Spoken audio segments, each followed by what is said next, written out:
नमस्कार दोस्तों, स्वागत है आपका आज के मुख्य समाचारों में। जी हाँ दोस्तों, आपको यहाँ पर देखने को मिलेंगी सुबह से लेकर शाम तक की तमाम बड़ी खबरें मुख्य समाचार ब्रेकिंग न्यूज अपडेट्स के रूप में। तो चलिए दोस्तों, जान लेते हैं आज की पहली बड़ी खबर।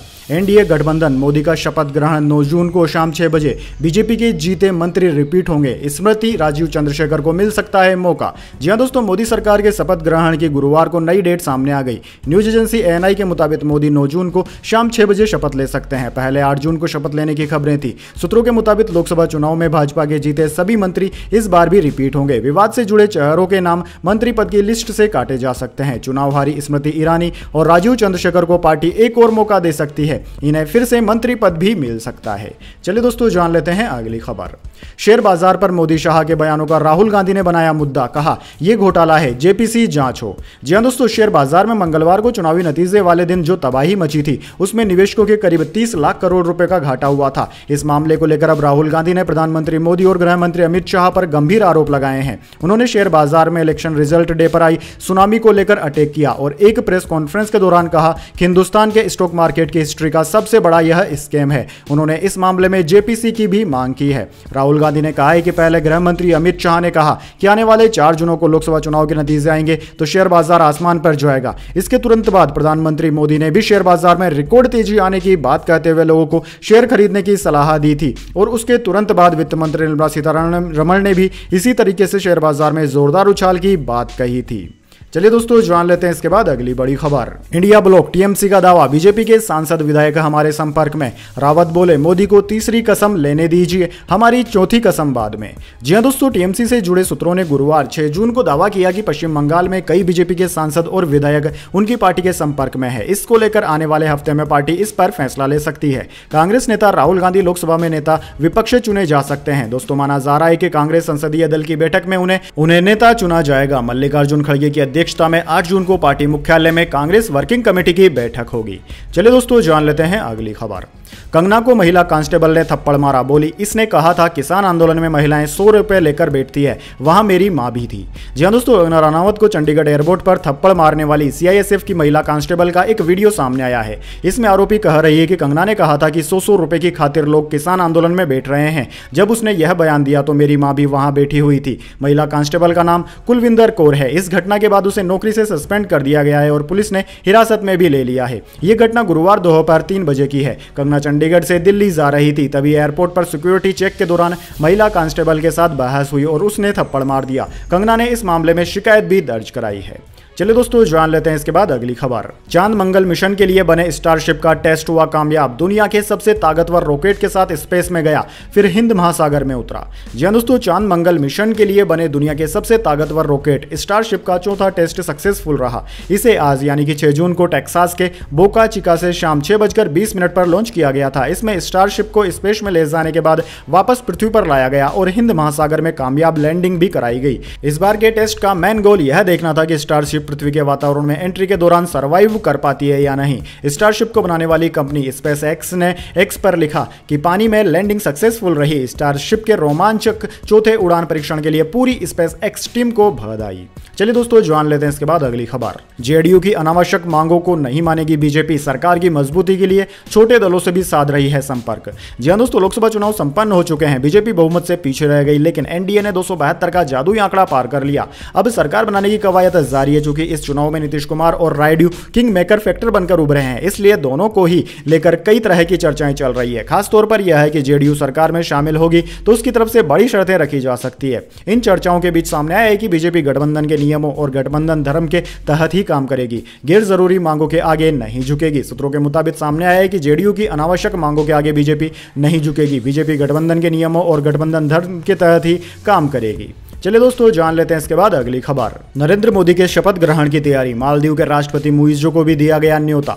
जी हां दोस्तों, केंद्र में मोदी सरकार 3.0 के गठन को लेकर मंथन जारी है। हालांकि इस बार नरेंद्र मोदी एनडीए के सहयोगी दलों की मदद से प्रधानमंत्री पद की शपथ लेंगे। कारण है बीजेपी इस लोकसभा चुनाव में 272 का जादुई आंकड़ा पार नहीं कर पाई। माना जा रहा है कि 7 जून को होने वाले एनडीए की बैठक के अगले दिन यानी कि 8 या 9 जून को नरेंद्र मोदी प्रधानमंत्री पद की शपथ लेंगे। पीएम के शपथ ग्रहण समारोह का निमंत्रण भी कई देशों को दिया गया है। इसके लिए मालदीव के राष्ट्रपति मोहम्मद मुइज्जो को भी न्योता दिया गया है। इससे पहले कई और देशों को भी निमंत्रण दिया जा चुका है। इनमें भूटान, नरेश, श्रीलंका के राष्ट्रपति, नेपाल, बांग्लादेश और मॉरिशस के प्रधानमंत्री शामिल है। इस लिस्ट में अब मालदीव का नाम भी जुड़ गया है।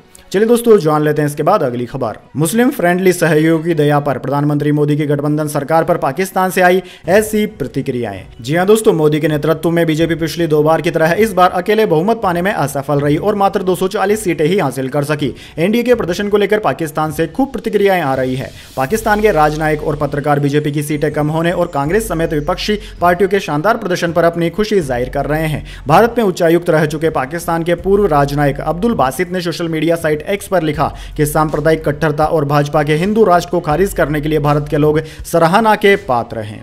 चलिए दोस्तों, जान लेते हैं इसके बाद अगली खबर। सुप्रीम कोर्ट बोला हिमाचल दिल्ली को 137 क्यूसेक पानी दे, हरियाणा मदद करे, 5 दिन में रिपोर्ट मांगी। दिल्ली सरकार से कहा पानी की बर्बादी रोके। जी हां दोस्तों, दिल्ली सरकार ने राज्य में जल संकट के चलते सुप्रीम कोर्ट में याचिका लगाई थी कि वह हरियाणा, हिमाचल और उत्तर प्रदेश को 1 महीने एक्स्ट्रा पानी देने का निर्देश दे। कोर्ट ने 6 जून को मामले की सुनवाई करते हुए कहा कि हिमाचल को पानी देने में कोई आपत्ति नहीं है, इसलिए वह अपस्ट्रीम से 137 क्यूसेक पानी दिल्ली के लिए छोड़े। वही हरियाणा सरकार को निर्देश दिया गया है कि जब पानी हाथनी कुंड बेरा से छोड़ा जाए तो हरियाणा वजीराबाद तक पानी पहुंचाने में मदद करे, ताकि बिना किसी बाधा के दिल्ली के लोगों को पीने का पानी मिल सके।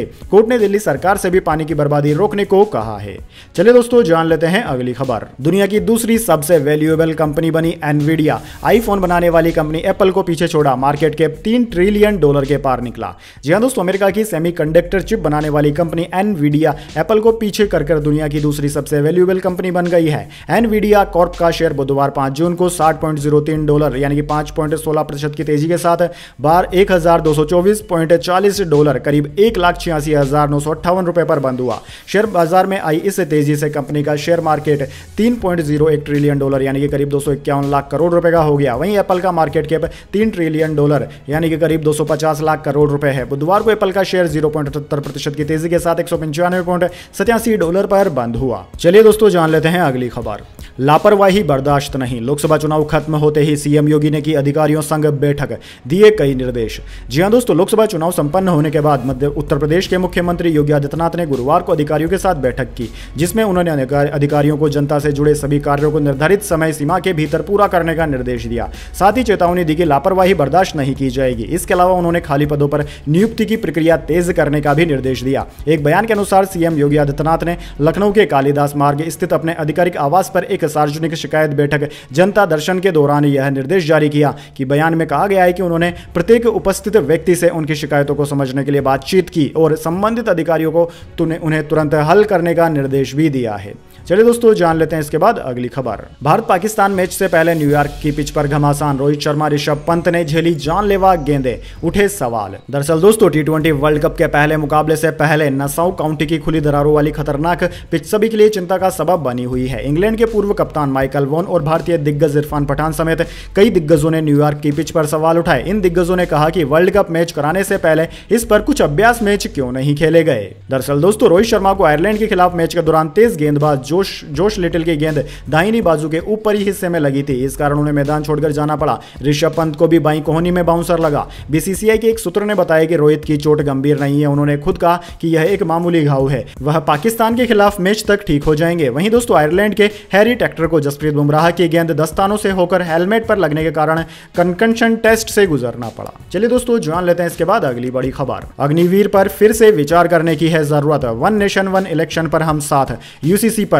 जेडीयू का बड़ा बयान। जी हां दोस्तों, एनडीए की सहयोगी पार्टी जनता दल यूनाइटेड ने बड़ा बयान देते हुए कहा है कि यूनिफॉर्म सिविल कोड यूसीसी पर हमारा रुख आज भी जस का तस है। जेडीयू महासचिव और प्रवक्ता केसी त्यागी ने कहा कि हमने तब भी कहा था कि इस मामले पर सभी स्टेक होल्डर को साथ लेकर चलने की आवश्यकता है। केसी त्यागी ने कहा कि हमने तब भी कहा था कि इस मामले पर सभी स्टेक होल्डर्स को साथ लेकर उनके विचारों को समझने की जरूरत है। यूसीसी पर नीतीश कुमार ने विधि आयोग के अध्यक्ष को चिट्ठी लिखी थी और कहा था कि हम उसके खिलाफ नहीं है, लेकिन इसमें व्यापक विचार विमर्श की आवश्यकता है। वहीं दोस्तों, अग्निवीर योजना का जिक्र करते हुए केसी त्यागी ने कहा कि अग्निवीर योजना को लेकर के बहुत विरोध हुआ था और चुनाव में भी इसका असर देखने को मिला। इस पर दोबारा से विचार करने की जरूरत है। अग्निवीर योजना को नई तरीके से सोचने की आवश्यकता है। जो सुरक्षा कर्मी थे, सेना में तैनात थे और जब भी अग्निवीर योजना आई तो बड़े तमके में असंतोष था। मेरा ऐसा मानना है कि उनके परिवारजनों ने भी चुनाव में विरोध जारी किया, इसलिए आज इसमें नए तरीके से विचार विमर्श की जरूरत है।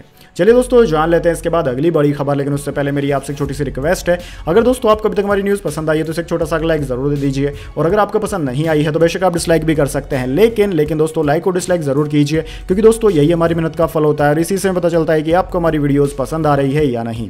तो चलिए दोस्तों जान लेते हैं अगली खबर। सेंसेक्स 692 अंक बढ़कर 75,074 पर बंद। निफ्टी में भी 201 अंकों की रही तेजी। टीडीपी से जुड़े 2 शेयर 30% से ज्यादा चढ़े। जी हां दोस्तों, शेयर बाजार में 6 जून को तेजी देखने को मिली। सेंसेक्स 692 अंक की तेजी के साथ 75,074 के स्तर पर बंद हुआ। वहीं निफ्टी में भी 201 अंकों की बढ़त रही, ये 22,821 के स्तर पर बंद हुआ। वहीं दोस्तों मिड कैप इंडेक्स में 2.28% और स्मॉल कैप इंडेक्स में 3.06% की तेजी रही। सेंसेक्स के 30 शेयरों में से 23 में बढ़त और 7 में गिरावट देखने को मिली। आज दोस्तों टेक, सरकारी बैंक और रियल्टी शेयरों में सबसे ज्यादा तेजी रही। टेक महिंद्रा का शेयर टॉप गेनर रहा, यह 4.43% चढ़कर 1,323 रुपए पर बंद हुआ। अडानी ग्रुप के सभी 10 शेयर बढ़त के साथ बंद हुए। वहीं दोस्तों बात करें निफ्टी 50 के टॉप गेनर और टॉप लूजर स्टॉक्स की, तो दोस्तों आज के मार्केट में निफ्टी 50 के टॉप गेनर्स में Adani ports, IndusInd bank, Hindalco industries रहे, जबकि निफ्टी 50 के टॉप लूजर्स में लार्सन एंड टर्बो और बीपीसीएल रहे। चलिए दोस्तों जान लेते हैं इसके बाद अगली खबर। चांदी में आज 2000 से ज्यादा की तेजी, यह 90,643 रुपए प्रति किलोग्राम में बिक रही। सोना फिर 73,000 के करीब पहुंचा। जी हां दोस्तों, सोने चांदी की कीमतों में 6 जून को बढ़त देखने को मिल रही है। Indian Boolean and jeweller association की वेबसाइट के मुताबिक 10 ग्राम 24 कैरेट सोना 871 रुपए महंगा होकर 72,857 रुपए पर पहुंच गया। वहीं दोस्तों चांदी की बात करें तो चांदी आज 1 किलोग्राम चांदी 2,113 रुपए बढ़कर 90,643 रुपए प्रति किलोग्राम में बिक रही है। इससे एक दिन पहले चांदी 88,530 रुपए प्रति किलोग्राम पर बिक रही थी। चलिए दोस्तों जान लेते हैं अगली खबर। अब सिर्फ 10 दिन है बाकी, मुफ्त में आधार अपडेट कराने का नहीं मिलेगा ऐसा मौका। जी हां दोस्तों, आपने बिल्कुल सही सुना। भारत में अलग अलग कामों के लिए बहुत से जरूरी दस्तावेज लोगों के पास होते हैं, जिनमें आधार कार्ड भी एक अहम दस्तावेज होता है। लेकिन दोस्तों UAIDAI द्वारा दी गई जानकारी के अनुसार भारत में करीब 90% लोगों का आधार कार्ड बना हुआ है, यानी कि करीब 125 करोड़ लोगों के पास आधार कार्ड है। सरकार द्वारा चलाई जा रही बहुत सी योजनाओं का लाभ लेने के लिए आधार कार्ड की जरूरत पड़ती है, जिससे कि आधार आपकी पहचान का मुख्य कारण बन जाता है। लेकिन अक्सर आधार कार्ड बनवाने वक्त लोगों से कुछ गलतियां दर्ज हो जाती है। लेकिन UIDAI द्वारा आधार कार्ड में जानकारी अपडेट करवाने का प्रावधान भी है, इसलिए आधार कार्ड को 10 साल जो कि 10 साल पुराने हैं उन्हें अपडेट कराने के लिए सरकार ने फ्री में अभियान चलाया है। यानी कि ऐसे में आपका आधार कार्ड अगर 10 साल पुराना है तो आप उसे मुफ्त में आधार कार्ड को अपडेट करवा सकते हैं। यहाँ पर आप अपना एड्रेस भी अपडेट करवा सकते हैं, आपके नाम में कोई गलती है तो वो भी सुधार करवा सकते हैं, फोटो अपडेट करवा सकते हैं। इस तरह से इन सब चीज़ों को आप फ्री में अपडेट करवा पाएंगे। लेकिन इस चीज को अपडेट करवाने के लिए जो फ्री का वक्त है वह मात्र 14 जून तक है, यानी कि अब से 14 जून तक आप फ्री में अपडेट करवा सकते हैं। इसके बाद में आपको पैसे देने पड़ेंगे। चलिए दोस्तों जान लेते हैं अगली खबर। अयोध्या पर वायरल हुई फेक पोस्ट पर सोनू निगम बोले, इसी गंदगी की वजह से छोड़ा था ट्विटर। जी हां दोस्तों, देश के सबसे पॉपुलर सिंगर्स में से एक सोनू निगम का हाल ही में विवादों में घिरा हुआ नजर आया। मंगलवार को अब लोकसभा चुनाव 2024 के नतीजे सामने आए तो अयोध्या से बीजेपी प्रत्याशी का हार जाना काफी चर्चा में रहा। इस हैरानी भरे नतीजे को लेकर सोशल मीडिया पर जनता बहस करती हुई नजर आई और इसी बहस में अचानक सोनू निगम का नाम भी उछल गया। उनके ही नाम वाले एक अकाउंट से अयोध्या से चुनावी नतीजे लेकर सोशल मीडिया के प्लेटफॉर्म एक्स पर एक पोस्ट हुई थी। इस पोस्ट को लेकर लोगों ने सोनू निगम को टारगेट करना शुरू कर दिया, मगर वो असल में सोनू निगम थे ही नहीं। अब सोनू निगम ने इस पूरे मामले पर सफाई दी है। दरअसल दोस्तों सोनू निगम ने हिंदुस्तान टाइम्स से कहा कि मुझे हैरानी होती है कि कैसे न्यूज चैनल्स समेत लोगों ने उसे मुझसे कंफ्यूज कर लिया और उस अकाउंट को लेकर एक बेसिक चेक भी नहीं किया। उनका हैंडल कहता है कि सोनू निगम सिंह और डिस्क्रिप्शन कहता है कि वो बिहार का एक क्रिमिनल लॉयर है। सोनू ने कहा कि इसी गंदगी ने मुझे 7 साल पहले ट्विटर छोड़ने पर मजबूर किया था। मैं सेंसेशनल पॉलिटिक्स से कमेंट्स करने में यकीन नहीं रखता और मैं सिर्फ अपने काम पर फोकस करता हूं, लेकिन यह घटना चिंताजनक है, मेरे लिए ही नहीं मेरे परिवार की सुरक्षा के लिए भी। चलिए दोस्तों जान लेते हैं इसके बाद अगली बड़ी खबर। गुलमर्ग के 109 साल पुराने मंदिर में लगी आग, यहीं फिल्माया गया था राजेश खन्ना का गाना जय जय शिव शंकर। 23 साल तक मुस्लिम शख्स ने की थी देखभाल। जी हां दोस्तों, जम्मू कश्मीर के पर्यटन स्थल गुलमर्ग में एक पहाड़ी पर मौजूद 109 साल पुराना शिव मंदिर पूरी तरह आग से जल गया। इसमें कई बॉलीवुड फिल्मों की शूटिंग हुई थी। राजेश खन्ना मुमताज का गाना जय जय शिव शंकर यहीं फिल्माया गया था। मीडिया रिपोर्ट्स के मुताबिक आग बुधवार की सुबह लगी थी। स्थानीय लोगों ने पुलिस की मदद से आग पर काबू पाया, लेकिन जब तक मंदिर पूरी तरह से जल चुका था। पुलिस के अनुसार मंदिर में आग लगने से किसी के हताहत होने की कोई सूचना नहीं है। चलिए दोस्तों जान लेते हैं इसके बाद अगली खबर। हमारे 12 की रिलीज पर बॉम्बे हाईकोर्ट ने लगाई रोक, 10 जून को होगी मामले की सुनवाई, CBFC कर सकता है फिल्म में काट-छांट। जी हां दोस्तों, अन्नू कपूर की अपकमिंग फिल्म हमारे 12 की रिलीज पर बॉम्बे हाईकोर्ट ने 14 जून तक रोक लगा दी है। फिल्म 7 जून को थिएटर्स में रिलीज होने वाली थी। हाल ही में पुणे के रहने वाले एक शख्स ने फिल्म के खिलाफ याचिका दायर की थी, जिसके बाद बॉम्बे हाईकोर्ट ने दोनों पक्षों की बात सुनकर यह फैसला किया। अब इस केस की सुनवाई 10 जून को होगी। चलिए दोस्तों जान लेते हैं अगली खबर। चंद्रबाबू नायडू 12 जून को सीएम पद की शपथ लेंगे, चौथी बार बनेंगे आंध्र प्रदेश के मुख्यमंत्री। मोदी सहित नई कैबिनेट के कई मंत्री रहेंगे मौजूद। जी हां दोस्तों, तेलुगु देशम पार्टी TDP अध्यक्ष N चंद्रबाबू नायडू 12 जून को आंध्र प्रदेश के मुख्यमंत्री पद की शपथ लेंगे। समारोह अमरावती में होगा। इसमें नरेंद्र मोदी और नई केंद्रीय कैबिनेट के कई मंत्री शामिल होंगे। नायडू का शपथ समारोह पहले 9 जून को होने वाला था, हालांकि मोदी के शपथ समारोह के चलते इसे टाल दिया गया। चंद्रबाबू नायडू चौथी बार राज्य के मुख्यमंत्री बनने जा रहे हैं। इससे पहले उन्होंने 1 सितंबर 1995, 11 अक्टूबर 1999, 8 जून 2014 को 3 बार सीएम पद की शपथ ली थी। 2019 में YSRCP अध्यक्ष जगनमोहन रेड्डी ने जीत दर्ज करके उनसे सत्ता छीनी थी। चलिए दोस्तों जान लेते हैं अगली खबर। अमेरिका के मोस्ट वांटेड आतंकी से मिले UAE के राष्ट्रपति। तालिबान के सिराजुद्दीन हक्कानी पर 83 करोड़ का इनाम, भारतीय दूतावास पर हमला करा चुका है। जी हां दोस्तों, UAE के राष्ट्रपति मोहम्मद बिन जायद अल नहयान ने अमेरिका के मोस्ट वांटेड आतंकी और हक्कानी नेटवर्क के चीफ सिराजुद्दीन हक्कानी से मुलाकात की। दरअसल दोस्तों, हक्कानी अफगानिस्तान में मौजूद तालिबान की सरकार में गृह मंत्री हैं। उस पर अमेरिका में 83 करोड़ रुपए का इनाम घोषित है। दरअसल दोस्तों, 2010 के दशक में हक्कानी नेटवर्क ने अफगानिस्तान में अमेरिकी सैनिकों पर एक के बाद एक कई आत्मघाती हमले किए थे। 2012 में अमेरिका ने हक्कानी नेटवर्क को आतंकी संगठन घोषित कर दिया था। सिराजुद्दीन और उसके पिता ने मिलकर 2008 में काबुल के भारतीय दूतावास पर भी हमला कराया था, जिसमें 58 लोगों की मौत हुई थी। 2011 में अमेरिका के जॉइंट चीफ ऑफ स्टाफ रहे जनरल माइक मुलेन ने हक्कानी नेटवर्क को पाकिस्तान की खुफिया एजेंसी ISI का दायां हाथ और एजेंट बताया था।